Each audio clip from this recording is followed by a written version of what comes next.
والله لە قەزای چوارتاوە هاتووم شار باژێر نەحیەی سیتەک بەخوا نەمتوانیوە زیاتر یەک بەتانیم هێناوە بۆ هاوکاری ئەو خەڵکە. ینی یەک بەتانیت هێناوە لەو هەموو ڕێوە دوورەوە هۆکاری ئەمە چی ئەم پاڵنەرە گرنگی تۆ؟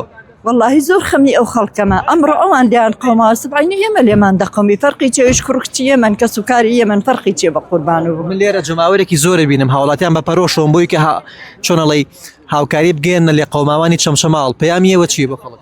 والله بێ زیاتریش بێت ئەبێ هەموو کەس دڵی داچڵێکی بۆ ئەو کارە ساتە ئەوانیش خەڵکی ئێمەن ئەوانیش کەسی ئێمەن کوڕکچی ئێمەن باوکوبرای ئێمەن فەرقی چییە؟ تا چەندێکە دیمەنی ئەو منداڵ و ئەو خەڵکانت بینی لەو قوڕا و لافاوەیە چۆنەڵی خەفەتت بۆی خوارد و دڵ ئێشەی بە تۆگەیان؟